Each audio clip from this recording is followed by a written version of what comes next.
There's no way you can live in Europe or the UK and think we have free speech. Praying silently outside a Bournemouth abortion clinic, and he was arrested.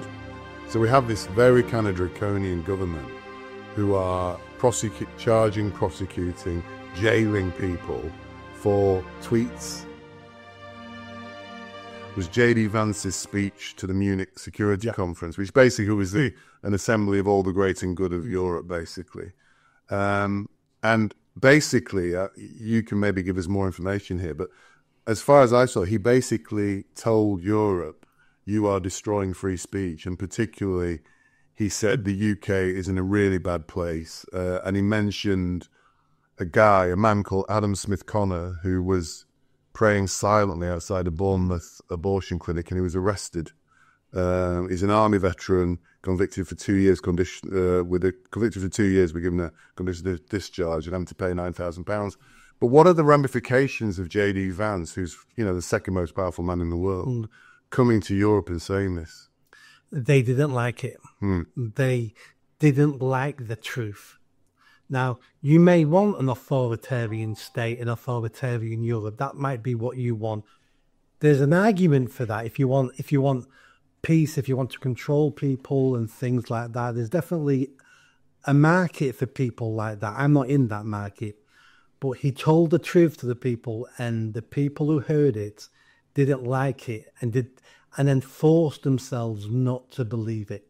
There's no way you can live in Europe or the UK and think we have free speech. There's no way you can think that at all.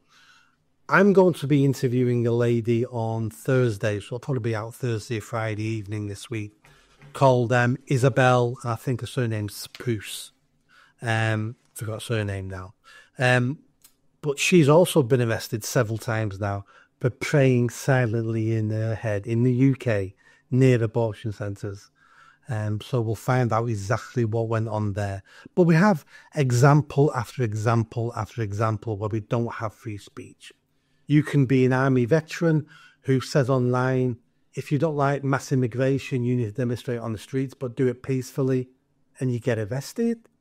Or you can be a middle-aged YouTuber who talks about immigration and makes a half joke, half well-used phrase such as "string him up," referring to Keir Starmer, and be arrested, and even at night, because they think you're trying to get Keir Starmer killed.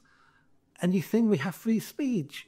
And these people in Europe, the elite, they know we don't have free speech. They don't want us to have free speech, but they have to push back on J.D. Vance. And some of the stuff that's been online this week, pushing back against him, is just mental. Well, I think the German defence minister, so J.D. Vance effectively said Europe does not accept free speech. It doesn't. And the German defence minister said his speech was not acceptable, which kind of proves the point, really. So, but I think what it highlighted for me was the massive divide now between America, where America is heading, the concept of free speech, which is enshrined in the First Amendment in America, and what is happening in this country. And the horrific idea that you can be arrested for praying silently. And we've kind of just accepted it, haven't we? But actually, if you reflect on the Lady Organ interview, reflect on this guy, Adam Smith Connor, it's shocking. And I think they've even now said that if somebody's praying silently in their own house in the radius of these abortion clinics, they can be arrested as well. So you can't actually now pray in your own house if you're in a radius for these aborted kids. These exclusion zones around abortion clinics never should have started in the first place. We have the right to protest, or we don't. Now, if you don't want the right to protest, again, there's an argument to be made for that, but that means no Just Stop Oil protests, no Free Palestine protests, no Black Lives Matter protests. You can't pick and choose which protests you can allow or don't allow. We have protest or we don't allow protest. Now, I'm on the side of we allow protest. It's the only way sometimes to hold the government's feet to the fire, by showing them that people aren't happy. Whether that makes a difference or not, on the grand scheme of things, it never makes a difference. We saw that with the Iraq war with Tony Blair. Too many people on the streets of London, we still went to war. But that's not the point. The point is, it sends a message to the government that we're not happy about this. But we have these exclusion zones around abortion centres, and there's an argument to be made that a woman going for an abortion, which is legal in this country, that I disagree with, but it's actually legal. I don't want to persecute someone for doing something that's legal in this country. If I'm not offended by it, I need to change the law, not persecute the individual. I need to change the law. Now, if you've got people accessing abortion clinics and outside are mass demonstrations, and it's really intimidating, and people are taking your photos and putting them online, child murderer. Well, I wouldn't want that. But that's not what these people are doing. These people are usually stood a few streets away or maybe in sight of the centre, on their own, holding no signs, stood there silently, praying for the soul of the baby that's about to be murdered. And we don't even want that anymore now.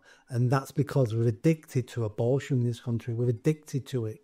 Well, but it also basically says that the correct decision is to have the right to abortion as well. The fact it's persecuting people who are opposed to it is so the government's come down basically and said abortion's right, and actually we're going to prosecute anybody who opposes it. That's what it's basically saying. Yeah. But the essence of this is about, I mean, J.D. Vance's speech was much broader than this, wasn't it? It was about everything that's happening in free speech and basically urging the European leaders to stop the direction they're heading in terms of free speech.